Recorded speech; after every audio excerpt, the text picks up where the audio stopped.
عنوان ذکر فرمایا اس عنوان کا ظاہری ترجمہ سماعت فرما لیں۔ اذا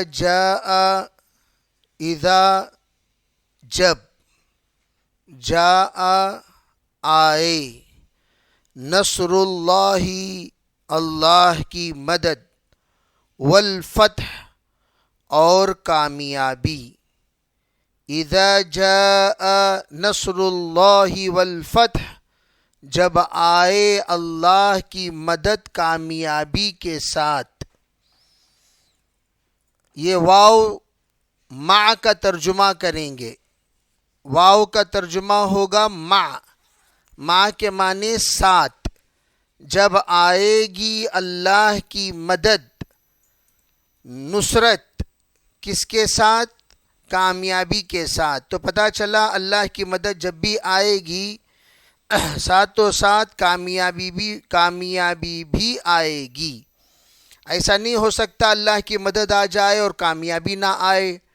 دونوں وقفے سے آئیں گے، فاصلے سے آئیں گے، کچھ دیر سے آئیں گے، ایسا نہیں ہوگا۔ کامیابی آنے کے بعد کچھ دیر کے بعد مدد اللہ تعالیٰ فتح دے گا، ایسا نہیں ہوگا، بلکہ اللہ کی مدد اور کامیابی دونوں ایک ساتھ آئیں گی۔ اس کو ذکر فرمائی اذا جاء نصر اللہ والفتح ورأیت الناس، اے مخاطب تو دیکھے گا لوگوں کو۔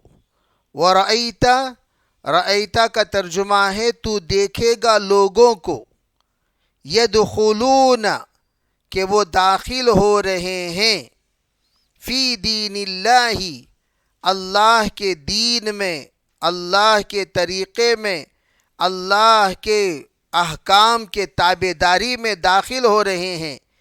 افواجا جوق در جوق، جماعت در جماعت، ٹولی در ٹولی، قوم در قوم، قبیلہ در قبیلہ، یہ جمع ہوتے ہوئے تم دیکھو گے۔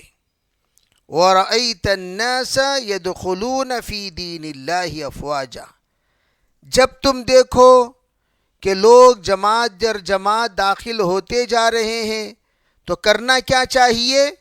فَسَبِّحْ بِحَمْدِ رَبِّكَ، تم تسبیح بیان کرو، پاکی بیان کرو، اپنے پروردگار کے حمد و ثنا بیان کرو۔ فَسَبِّحْ بِحَمْدِ رَبِّكَ، اپنے پروردگار کی حمد و ثنا بیان کرو۔ اِنَّهُ كَانَ تَوَّابًا، اللہ تعالیٰ تمہارے تمام غلطیوں کو معاف کرنے والا ہے، اللہ تعالیٰ تمہاری طرف رجوع ہو جائے گا۔ اللہ تعالیٰ تواب اصل میں کہتے ہیں رجوع ہونے والا، متوجہ ہونے والا۔ جب اللہ تمہاری تحمید کی طرف، تعریف کی طرف متوجہ ہوگا تو تم اللہ کی تعریف کرتے کرتے، اللہ کے توجہ کے مستحق بنتے بنتے اللہ تمہیں مقبول بندوں میں شامل کر لے گا۔ یہ اس کا لفظی ظاہری ترجمہ ہے۔ اب اذا جاء میں ہم لوگ دیکھنا یہ ہے کہ حضرت نبی اکرم صلی اللہ علیہ وسلم پر یہ آیت، یہ سورت نازل ہوئی تو نازل ہونے پر حضرت صدیق اکبر رضی اللہ تعالی عنہ رو رہے ہیں۔ اب پوچھا گیا کہ حضرت آپ رو کیوں رہے ہیں، وجہ کیا ہے آپ کے رونے کی؟ تو حضرت کچھ باتیں ایسی جانتے تھے حضور کی صحبت کی برکت سے جو عام صحابہ نہیں جانتے۔ حضرت نبی علیہ الصلاۃ والسلام جس وقت صلح حدیبیہ سے صلح کر کے نکلے، حالانکہ معتمرین بن کر عمرے کی نیت سے آپ مکۃ المکرمہ کے دہلیز تک پہنچ چکے تھے، لیکن وہاں کے لوگوں نے آپ کو انٹری ہونے سے منع کر دیا، آپ اندر داخل نہیں ہو سکتے، آپ واپس جائیے، ہنگامہ کھڑا کر دیا۔ اس وقت میں صلح کے لیے سہیل رضی اللہ تعالی عنہ کو بھیجا، جو اس وقت تک مسلمان نہیں ہوئے تھے۔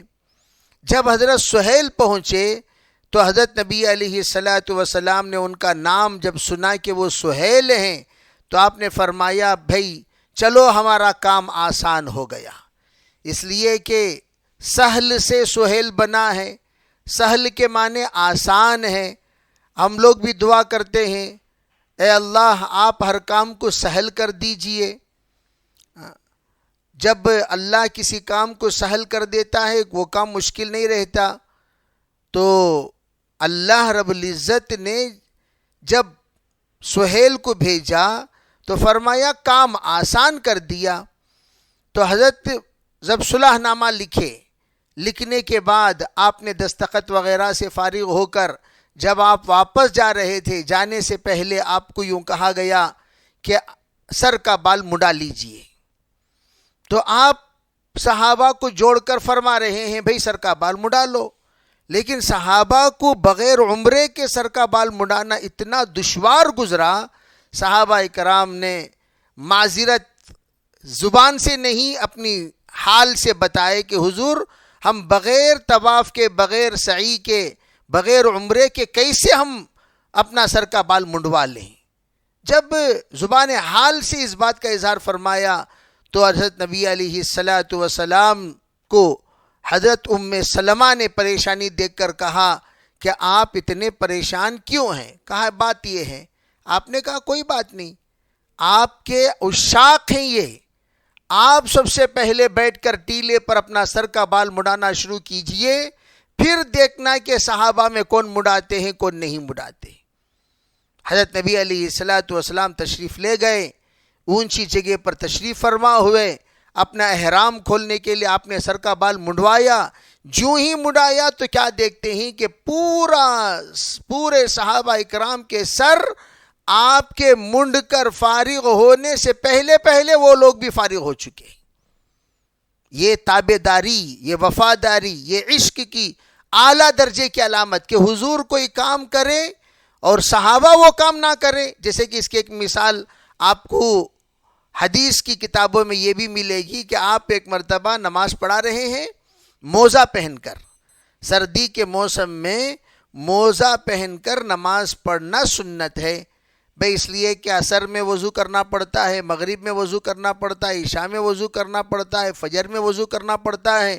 یہ چاروں بالکل سرد اوقات میں وضو کرنے کا موقع اور وضو کرنے کی نوبت آتی ہے. تو یہ چار وضو بڑے گراں گزرتے ہیں. تو اس لیے مقیم کے لیے اس بات کی اجازت دے دی گئی کہ 24 گھنٹہ موزہ وضو کے ساتھ پہننے کے بعد جب وضو ٹوٹے گا اس وقت سے لے کر 24 آورز اس کی ویلیڈیٹی ہے. آپ اس پر 3 انگلی بھگا کر مسح کر لے سکتے ہیں. پیر دھونے کی ضرورت نہیں ہے، اس لیے کہ پیر ہی سے زیادہ سردی چڑھتی ہے. تو ظہر کا ٹائم عموماً موزے کا نکال کر پیر دھو کر پہننے کے لیے ظہر کا ٹائم رکھ لیا کرتے تھے. تھوڑی سی دھوپ نکلتی ہے اور بقیہ اوقات میں موزے پر مسح کرتے تھے. سرکار دو عالم صلی اللہ علیہ وسلم اور تمام صحابہ موزہ پہن کر نماز پڑھ رہے ہیں. نماز پڑھتے ہوئے آپ نے اچانک اپنا موزہ نکالا نماز کی حالت میں.